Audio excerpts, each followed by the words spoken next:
HighBridge, a division of Recorded Books, presents A Black Theology of Liberation, 50th Anniversary Edition, by James H. Cone. Forward by Peter J. Paris. Read by Amir, Abdullah. Forward to the 50th Anniversary Edition. Though greatly saddened by the news of James Cone's death, I was honored by his editor's report that he had recommended that I be invited to write the foreword to the 50th Anniversary Edition of this book. As an African-Canadian who came to this country in 1965 to pursue doctoral studies in ethics and society at the University of Chicago, my goal of becoming fully identified with the African American experience was confirmed by Cone's entrusting me with this task. His scholarship has had a profound impact on my work, and I am most grateful for having had the privilege of knowing him as both colleague and friend since the publication of his Black Theology and Black Power in 1969.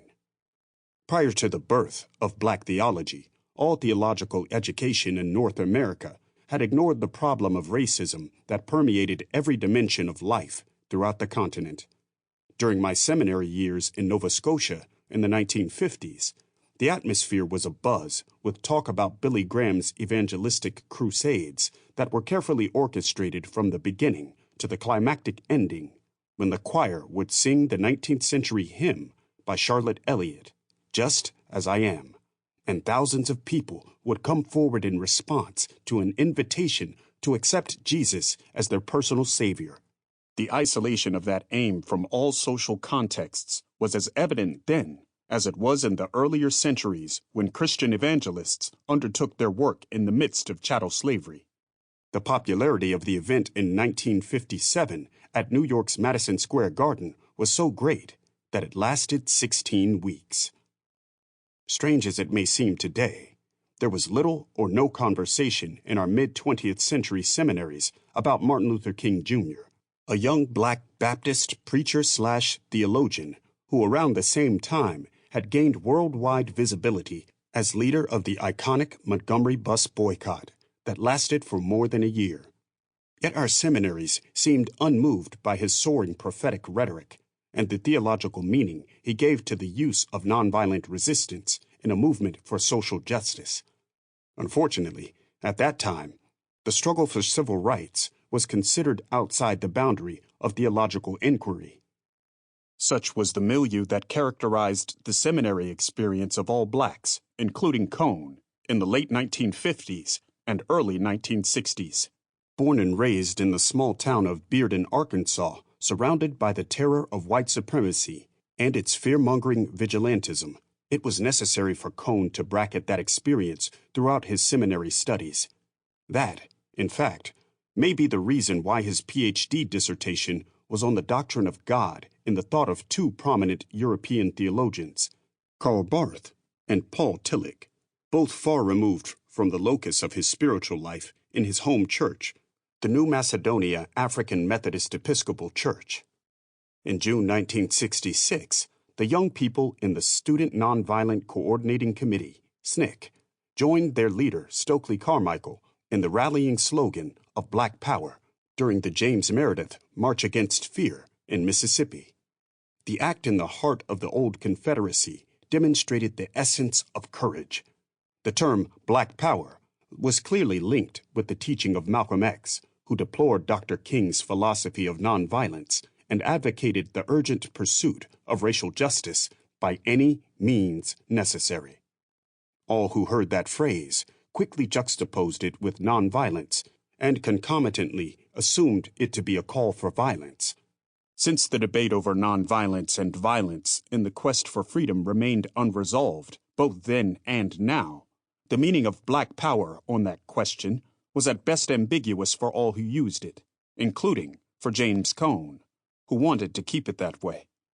In his 1984 book, For My People, Black Theology and the Black Church, Where Have We Been and Where Are We Going?, Cone gives full credit to the National Conference of Negro Clergymen, later changed to the National Conference of Black Churchmen, for the primacy of its leadership in undertaking the foundational work for the rise of Black theology. That work began with a full-page ad in the July 31st, 1966 issue of the New York Times entitled Black Power, and it was further developed by several national conferences during the next 3 years. Thus, Cone humbly submerged his own work in that ethos, and by doing so, presented himself more as an enabler than founder of this nascent revolutionary theology. In retrospect, it is clear that Cone's 1969 Black Theology and Black Power was virtually a prologue to his 1970 book, A Black Theology of Liberation, in which he offered a more disciplined scholarly contribution to the development of a systematic Black theology, fully acknowledging his academic training, taught by white theologians to master the theological canon that their fathers in the faith had developed. He utilized in this book all of those tools, augmented now by selected references from Black history, in order to realize his own unique goal. After having spent most of his life in the racially segregated South, and having never traveled outside the United States, and thus being unfamiliar with the concurrent rise of Latin American liberation theology, Cone's creative work in constructing this novel theology is undoubtedly the work of a theological genius. From the beginning, Cone made it clear that the content of Christian theology is the liberation of the oppressed, a divine function that is deeply rooted in the biblical portrayal of God's initiative in the Exodus event, in which God revealed God's self, then and always, as one who is engaged in delivering his people from oppression. Most important, the Gospel of Luke depicts Jesus at the beginning of his ministry as assuming that commission for himself. He said, "The Spirit of the Lord is on me, because he has anointed me to proclaim good news to the poor. He has sent me to proclaim freedom to the prisoners and recovery of sight for the blind, to set the oppressed free." Luke chapter 4, verse 18. Further, Cone adamantly argued that any theology that dissociates itself from that goal betrays the gospel. With that principle as his guide, Cone was inspired to launch a frontal attack on all white European and American theologians who habitually ignored the plight of the oppressed while rendering moral and spiritual support to their oppressors.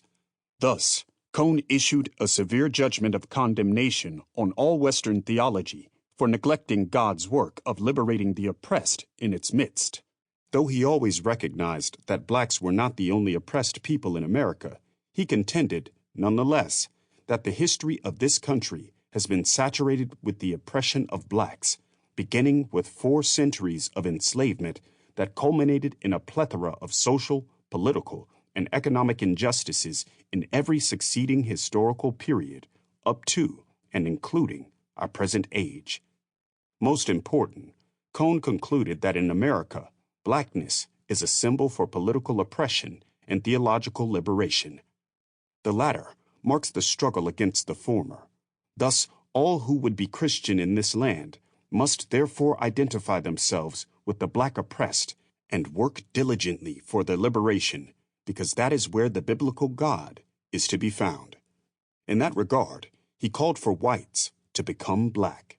Though that might seem an impossible task, we must not forget that Cone devoted his professional career to Union Theological Seminary in New York City, a predominantly white institution, where he engaged in the process of training a racially diverse student body to undertake various types of liberation ministries. In the process of discerning how to identify with blacks in their struggle against racism, he encouraged both his students and his colleagues, white and black, to discern how they, like Jesus, could and must become black in order to liberate blacks from the many and varied forms of injustice they confronted daily. Thus, Cone stated incessantly that all who fail to identify with the black struggle for liberation, or who describe a Jesus who is either indifferent to that struggle or rejects it altogether, cannot be allies in the struggle. From Cone's perspective, those who fail that challenge are not followers of Christ, but rather of the Antichrist, whom white Western theology has faithfully embraced throughout its history. Such consistent condemnation of the latter was vintage Cone. It so happens that in 1970, the same year as A Black Theology of Liberation was published, the Society for the Study of Black Religion had its beginning. It was not conceived as a substitute for the American Academy of Religion, but as an independent space for black religious scholars to discuss the implications of black theology for their own specific disciplines, to encourage one another in their research projects, and to celebrate their forthcoming publications. Since there were very few publications by black religious scholars at that time, each of the annual meetings devoted considerable time to a critical, though appreciative, review of all new books published since the last gathering. Cone's friend and mentor, Gayrod S. Wilmore, always led the ethics group, and I will always be grateful for those sessions, and especially for Wilmore's gracious encouragement, support, and helpful questions to all of us who were newcomers to the Academy. Cone's devotion to all oppressed people helped him recognize his own limitations, as evidenced by his eventual acknowledgement of his early neglect of the concerns of both black women and of the global context of oppression. In our day, we can easily add two other concerns that black theology has failed to address, namely, the LGBTQIA people in our midst, and the planetary condition of global warming, which threatens to destroy all life. Further, the next generation of readers will do well to raise more pressing ethical questions about how the goal of liberation is to be realized. How should we assess the moral value of the many conflicting ways toward the realization of the desired liberation? Sadly, the racist environment that James Cone's theology was designed to address has not abated. In fact, a series of recent events in the nation's political and social life reveals a resurgence of white supremacist rhetoric, fears, and practices that have greatly alarmed African Americans and all their sympathizers. That makes this 50th anniversary edition of A Theology of Black Liberation both timely and necessary. Because his writings and lectures contained such explosive, condemnatory language, I often heard people say that they greatly feared meeting Cone. By contrast, however, in face-to-face relations, they were always surprised by his gentle humanity, which exuded warmth and grace. Personally, I will always remember his hearty hugs, which one could not easily associate with his strident prophetic utterances. Though it seems his life ended too soon, his works will live on and have a continuing impact on generations yet unborn. Peter J. Paris.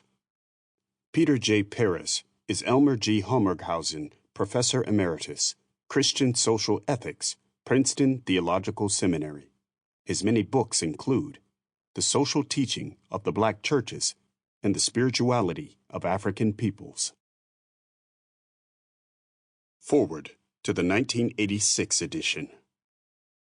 There are some books that so challenge and fascinate us that we cannot put them down until we reach the very last word. A Black Theology of Liberation is one of those books. In 1970, when it had just been published in the United States, I received a copy while in Geneva. Cone was not unknown to me. I'd read his first book, Black Theology and Black Power, and even though it lacked the formal qualities he later developed, it clearly distinguished him. That was the feeling I had had in 1969. This book, I said to myself, promises something more rigorous to come. I looked forward to a Black Theology of Liberation with ready expectations. Cone's clarity, his seriousness of analysis, and his commitment to the oppressed were no surprise to me, only confirmation of what I had come to expect. I remember perfectly that I received my copy the day before a trip to Rome. At home that night, after dinner, I began reading the book carefully. I was spellbound, page after page, not putting it down until the early morning, and finishing it some hours later, en route from Geneva to Rome. When I returned to Geneva, I read it for a second time, and then wrote to Cone, giving him my impressions and stressing the importance of its immediate publication in Latin America, because Black theology, of which Cone was the foremost proponent in the United States, is unquestionably linked with the theology of liberation flourishing today in Latin America. The prophetic nature of both these theologies lies not merely in their speaking for those who are forbidden to speak, but most importantly, in their side-by-side struggle with the silenced, so that the silenced can effectively speak the word that will revolutionize and transform the society that reduces them to silence.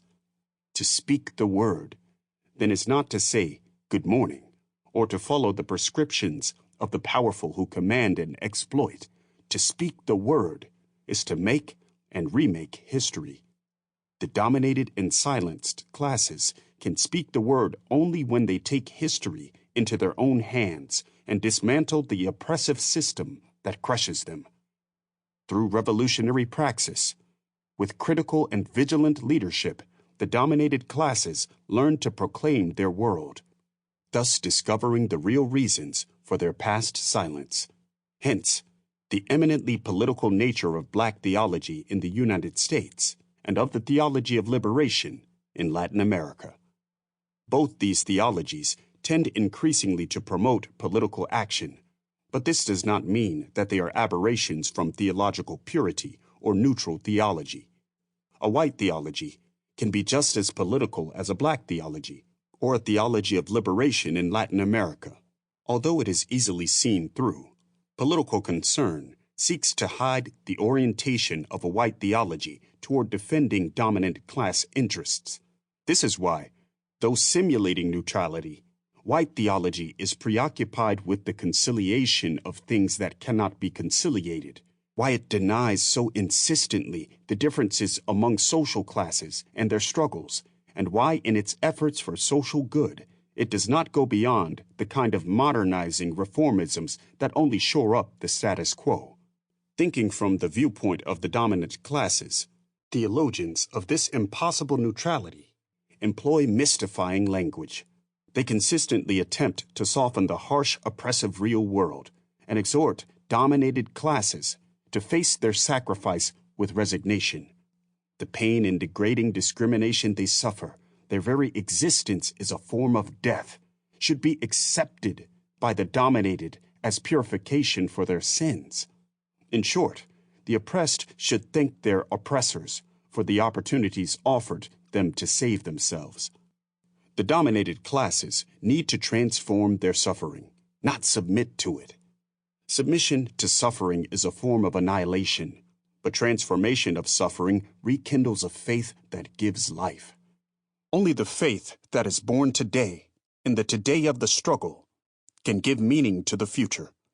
Not an alienative or vague or predetermined meaning, but the meaning involved in the task of construction, a deed of liberty. Some who promote white theology propose an even greater passivity for the oppressed classes by disregarding the link between reconciliation and liberation. For them, reconciliation is nothing more than the capitulation of the dominated to the will of the dominant. Reconciliation becomes a kind of pact between dominant and dominated, rich and poor, a pact that accepts the continuation of the oppression, but promises the dominated efficient and modernized social assistance. Such an elitist concept of reconciliation will find no acceptance in the theology of liberation in Latin America or in the Black theology of liberation, of which James Cone is one of the most eloquent representatives. Any reconciliation between oppressors and oppressed as social classes presupposes the liberation of the oppressed, a liberation forged by themselves through their own revolutionary praxis. What is important here, though, is for the listener to begin a convivial relationship with the thinking of James Cone. So, to conclude this forward, I only add that in emerging from an incredible reality, the diabolic real world of racism in the United States, his thinking gains a singular force. In his theological reflections on this reality, he does not present blacks as strangers from another world, unknown foreigners, James Cone is a committed man, saturated in the real world, which he analyzes with the authority of one who has experienced it. A Black Theology of Liberation is for this reason a passionate book, passionately written. In listening to it, some will be chilled by their anger, others will tremble with fear. Many, though, will find a stimulus here for their own struggles. This is what James Cone envisages. Paulo Freire.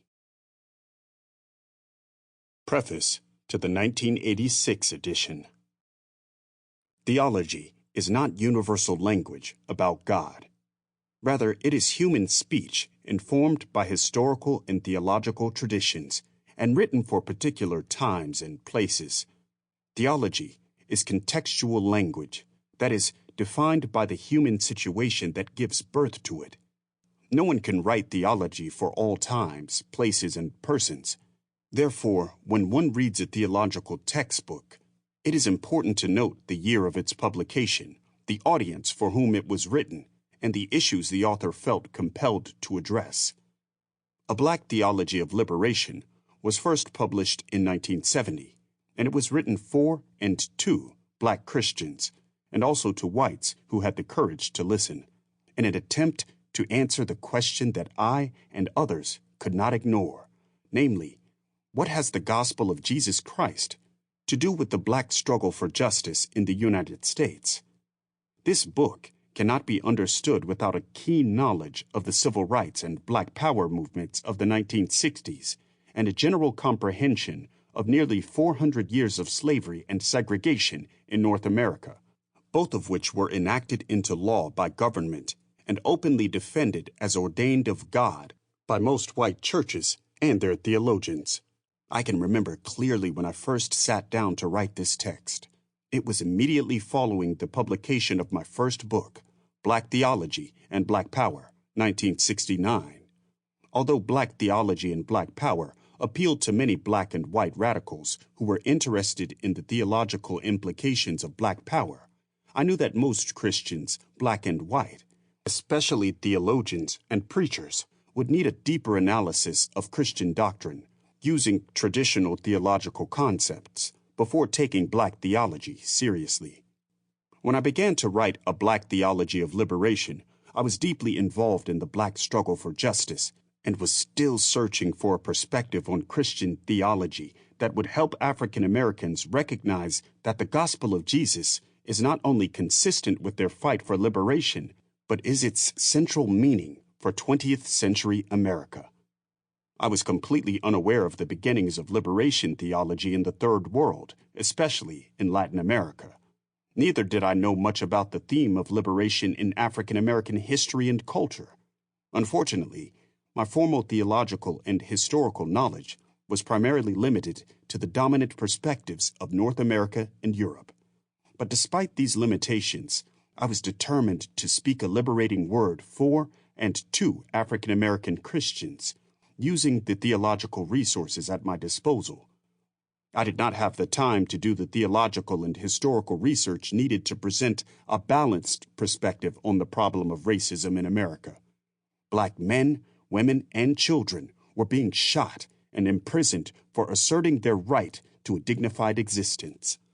Others were wasting away in ghettos, dying from filth, rats, and dope, as white and Black ministers preached about a blonde, blue-eyed Jesus who came to make us all just like him. I had to speak a different word, not just as a Black person, but primarily as a theologian. I felt then, as I still do, that if theology had nothing to say about Black suffering and resistance, I could not be a theologian. I remembered what Malcolm X had said. I believe in a religion that believes in freedom. Anytime I have to accept a religion that won't let me fight a battle for my people, I say to hell with that religion. The passion with which I wrote alienated most whites, and some Blacks too. But I felt that I had no other alternative if I was to speak forcefully and truthfully about the reality of Black suffering and of God's empowerment of Blacks to resist it. It was not my task to interpret the gospel in a form acceptable to white racists and their sympathizers. theology is not only rational discourse about ultimate reality, it is also a prophetic word about the righteousness of God that must be spoken in clear, strong, and uncompromising language. Oppressors never like to hear the truth in a socio-political context defined by their lies. That was why a black theology of liberation was often rejected as racism in reverse by many whites, particularly theologians. For example, Father Andrew M. Greeley referred to my perspective on black theology as a Nazi mentality, a theology filled with hatred for white people and the assumption of a moral superiority of black over white. White reactions to black theology never disturbed me too much, because Malcolm X had prepared me for them. With skillful manipulating of the press, said Malcolm, they're able to make the victim look like the criminal, and the criminal look like the victim. White theologians wanted me to debate with them about the question of whether black theology was real theology, using their criteria to decide the issue. With clever theological sophistication, white theologians defined the discipline of theology in the light of the problem of the unbeliever, that is, the question of the relationship of faith and reason, and thus unrelated to the problem of slavery and racism. Using a white definition of theology, I knew there was no way I could win the debate, and even if I had managed to give a good account of myself, what difference would that have made for the liberation of poor blacks? The task of explicating the gospel as God's liberating presence with oppressed blacks was too urgent to be sidetracked into an academic debate with white scholars about the nature of theology. It was clear to me that what was needed was a fresh start in theology, a new way of doing it that would arise out of the black struggle for justice and in no way would be dependent upon the approval of white academics in religion. Again, I thought of Malcolm. Don't let anybody who is oppressing us ever lay the ground rules. Don't go by their games. Don't play the game by their rules. Let them know now that this is a new game, and we've got some new rules. I knew that racism was a heresy, and I did not need to have white theologians tell me so.